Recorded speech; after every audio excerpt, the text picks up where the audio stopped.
Un éclair de génie, une idée vient de vous passer par la tête et vous voulez en faire profiter tout votre groupe, utilisez le bloc-notes partagé de votre groupe.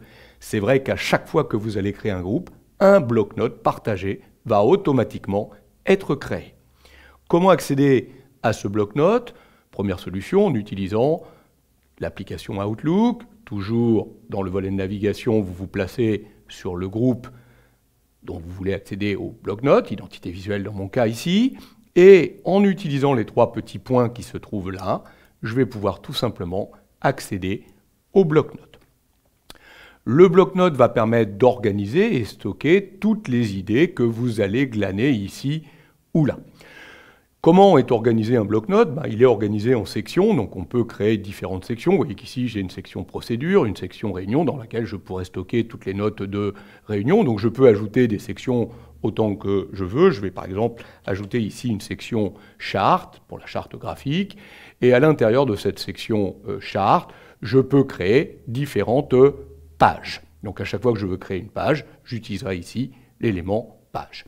Donc là, je pourrais créer une page qui traite par exemple des couleurs, et je vais donc avoir accès dans cet espace à toute une série d'éléments. Je peux évidemment taper du texte, le mettre en forme, je vais pouvoir ajouter des balises. Donc l'objectif ici, c'est pas de maîtriser OneNote, mais si vous avez comme ça à gérer un certain nombre d'idées, je vous conseille d'apprendre à maîtriser cet outil qui est remarquable pour organiser l'ensemble de ces petites notes. Donc vous voyez que là, il y a plein de petites balises à faire, importantes pour que ça ait un impact visuel rapide dans la page. Ce qui est intéressant ici, c'est qu'on n'est pas obligé de taper comme un traitement de texte en commençant par le début à la fin. On met ce qu'on veut. C'est-à-dire que si j'ai envie de commencer à taper à un endroit précis, ouais, je vais taper ici et je vais commencer à parler ou à taper les couleurs les plus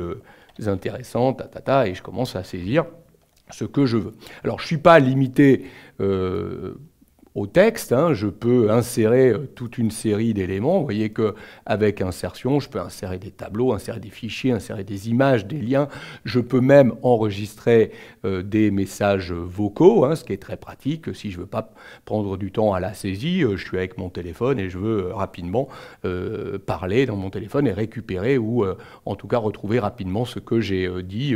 Bon, il y a toute une série d'outils disponibles. On peut même faire du dessin à main levée. Vous êtes à partir de votre tablette, de votre Surface, et vous voulez tout simplement dessiner avec votre crayon un certain nombre de schémas techniques, etc. Pas de problème, vous allez pouvoir le faire. Donc l'outil bloc-notes est un outil très efficace pour regrouper des outils comme ça, aidant à la prise de notes.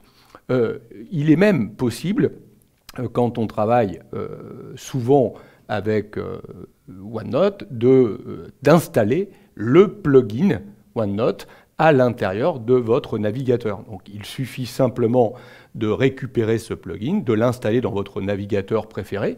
Et là, ce qui est intéressant, c'est que vous allez pouvoir aller directement, par exemple, sur une page web qui vous intéresse, et à partir de cette page web, récupérer des informations que vous mettez dans votre bloc-notes. Vous faites de la veille et vous voulez conserver des éléments. Et bien, dès que vous êtes sur cette page, vous allez cliquer le petit bouton « Clip to OneNote » et à ce moment-là, regardez, immédiatement, OneNote fait le travail. C'est-à-dire que vous allez pouvoir récupérer l'article qui est ici, la page entière, ou simplement une zone de la page.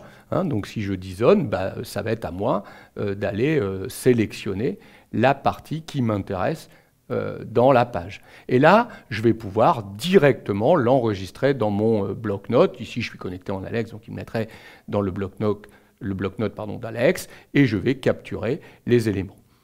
Donc vous voyez que je peux très facilement enregistrer un certain nombre d'éléments à l'intérieur de ce bloc-notes. Pour information, ce bloc-notes, j'y accédé à partir d'Outlook, mais regardez, je pourrais tout simplement réutiliser l'application OneNote.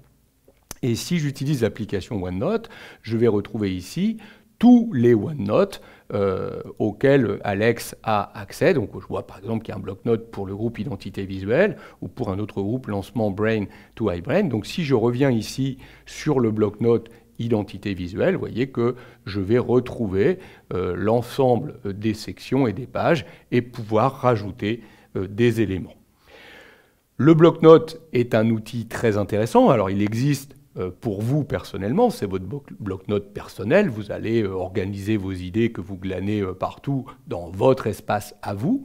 Mais vous voyez que quand vous créez un groupe, il y a un bloc-notes qui est également créé pour le groupe et qui va permettre de stocker toutes les idées qu'on veut partager à l'ensemble de notre groupe.